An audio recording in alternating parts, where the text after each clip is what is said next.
सभी बच्चे ध्यान दें।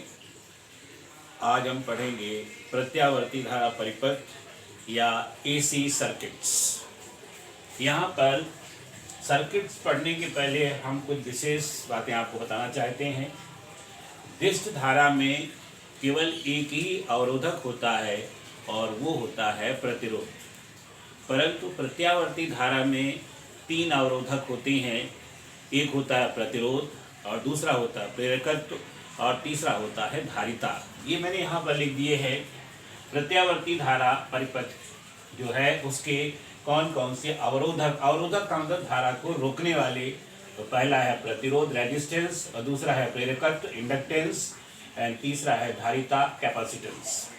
इन्हीं 3 के आधार पर हम प्रत्यावर्ती धारा परिपथ पढ़ते हैं और ये परिपथ 7 प्रकार के होते हैं। इन्हीं के आधार पर पहले एक लेकर के परिपथ बनाया गया है, फिर 2 लेकर के परिपथ बनाया गया है और फिर तीनों को लेकर परिपथ बनाया गया है। तो यहाँ पर सबसे पहले परिपथ होता है सर्किट कंटेनिंग प्योर रेजिस्टेंस, यानी परिपथ में शुद्ध प्रतिरोध हो। सर्किट कंटेनिंग प्योर इंडक्टेंस ये दूसरा है, यानी शुद्ध प्रेरकत्व हो। तीसरा है सर्किट कंटेनिंग प्योर कैपेसिटेंस, यानी परिपथ में शुद्ध धारिता हो। और चौथा है circuit containing inductance and resistance, यानी परिपथ में प्रेरकत्व हो और प्रतिरोध हो। 5वें में है परिपथ में कैपेसिटेंस हो और रेजिस्टेंस हो, यानी धारिता हो और रेजिस्टेंस हो। 6वां परिपथ है कि circuit containing capacitance and inductance, यानी इसमें कैपेसिटेंस भी हो यानी धारिता हो और प्रेरकत्व हो। और अंतिम है किसी परिपथ में ये तीनों हो, यानी circuit containing inductance, capacitance and resistance. अब सभी बच्चे समझ गए होंगे, यही 7 परिपथ आपको पढ़ना है। तो हम यहाँ पर सबसे पहले पहला परिपथ स्टार्ट करते हैं। इसको ध्यान से सुने। यह है सर्किट कंटेनिंग प्योर रेजिस्टेंस। यहाँ पर आप चित्र देख रहे हैं, इसमें ये प्रत्यावर्ती धारा स्रोत है और प्रत्यावर्ती धारा वोल्टा है V = V0 sin ωt। उसमें एक शुद्ध प्रतिरोध R लगा हुआ है। प्रतिरोध के सिरों का विभवांतर V है। अब ध्यान दीजिए, यहाँ पर धारा का वोल्टा का समीकरण है, प्रत्यावर्ती वोल्टा समीकरण है V = V0 sin ωt। हमें इसमें धारा निकालनी है। तो सभी बच्चे ध्यान दें, मान लो किसी क्षण इसमें बहने वाली धारा आई हो तो बाय ओम्स लॉ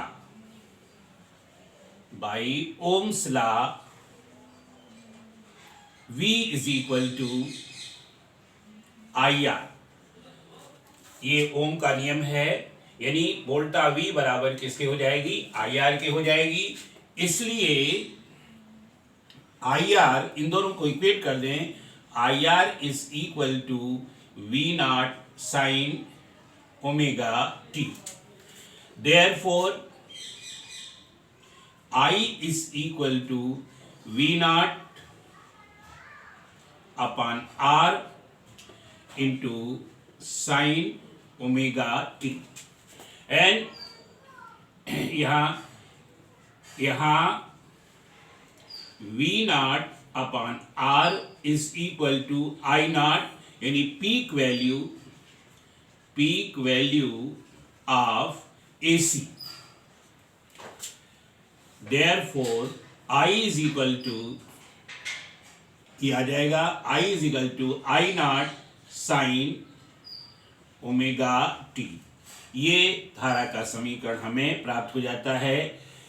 इस समीकरण की विशेषता ये है कि जो ये वोल्टा का समीकरण है, इसका जो फेज है वही फेज धारा का भी है, यानी यहाँ पर sin ωt इसका पूर्णांक, ये जो है ωt यहाँ भी है, ωt यहाँ है, अर्थात धारा के फेज और वोल्टा के फेज में कोई अंतर नहीं है, दोनों साथ साथ चल रहे हैं। इसी चित्र को हम यहाँ दर्शाते हैं। देखिए, ये वोल्टा का मतलब जो है ग्राफ बना हुआ है और उसी ग्राफ के साथ साथ धारा का ग्राफ भी चलता है, यानी दोनों की फ्रीक्वेंसी सेम है, दोनों का फेज सेम है। फेज का मतलब होता है जो डायरेक्शन वोल्टा की है वही डायरेक्शन धारा की है।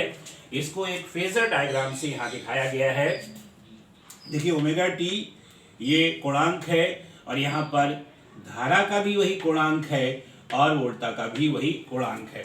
तो जहाँ पर दोनों वेक्टर एक ही दिशा में होते हैं तो हम यहाँ कहते हैं both current and voltage are in the same phase, यानी धारा तथा वोल्टा समान कला में है। यहाँ पर हम लिख सकते हैं, हिंदी में लिख देते हैं, धारा तथा वोल्टता समान कला में है, समान कला में, मतलब current and voltage are in the same phase and current का equation I equal to I naught sine omega T है।